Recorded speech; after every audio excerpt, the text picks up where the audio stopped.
Hi guys, இன்றைக்கி சூப்பரான simple spicy காளான் கிரேவி எப்படி செய்யலான்னு பார்க்கலாம் வாங்க.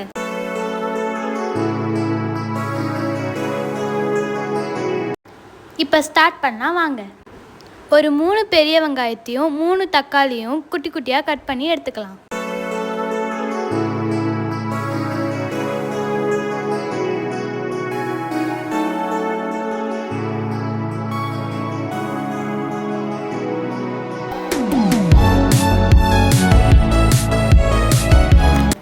ரெண்டு கிரீன் சில்லியை கட் பண்ணி எடுத்துக்கலாம். கழுவி வச்ச காளானை குட்டி குட்டியாக கட் பண்ணி எடுத்துக்கோங்க. எவ்வளோ குட்டியாக கட் பண்ணுறோமோ அவ்வளோத்துக்கு டேஸ்ட்டு சூப்பராக இருக்கும்.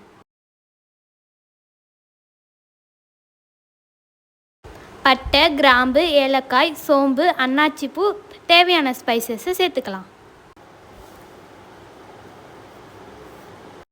ஒரு பேனில் எண்ணெய் ஊற்றிக்கிட்டு எண்ணெய் சூடானதும் பட்டை கிராமெல்லாம் சேர்த்துக்கலாம்.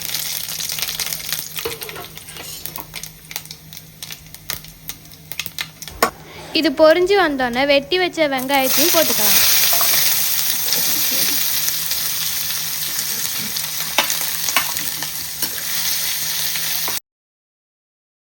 வெங்காயம் வதங்கினதும் க்ரீன் சில்லியும் தக்காளியும் போட்டுக்கலாம். கூடவே கருவேப்பிலையும் போட்டுக்கலாம். இப்போ கல்லுப்பு ஆட் பண்ணிக்கோங்க.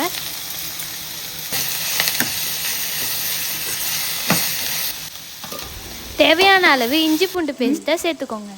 நெக்ஸ்ட் தேவையான ஸ்பைசஸை ஆட் பண்ணிக்கோங்க.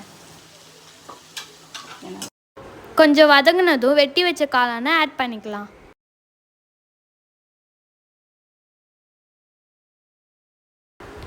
இப்போ நல்லா மிக்ஸ் பண்ணிக்கோங்க, எல்லாம் ஈவனாக மிக்ஸ் ஆகிற அளவுக்கு.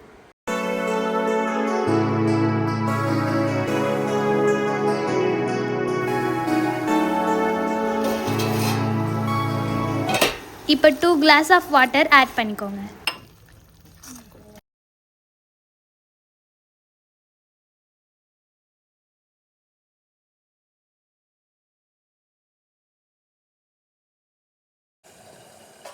வானலை க்ளோஸ் பண்ணி 10 மினிட்ஸ் காளான் குக் ஆகட்டும். நல்லா குக் ஆனதும் கொத்தமல்லியை தூவி ஸ்டவ்வை ஆஃப் பண்ணிக்கலாம். அவ்வளோதான், சூப்பரான ஸ்பைசி காளான் கிரேவி ரெடி. இந்த வீடியோ பிடிச்சிருந்தா லைக் பண்ணுங்கள், கமெண்ட் பண்ணுங்கள், ஷேர் பண்ணுங்கள், சப்ஸ்கிரைப் பண்ணிக்கோங்க. பாய் பாய். மறக்காமல் பெல் பட்டனையும் கிளிக் பண்ணிக்கோங்க.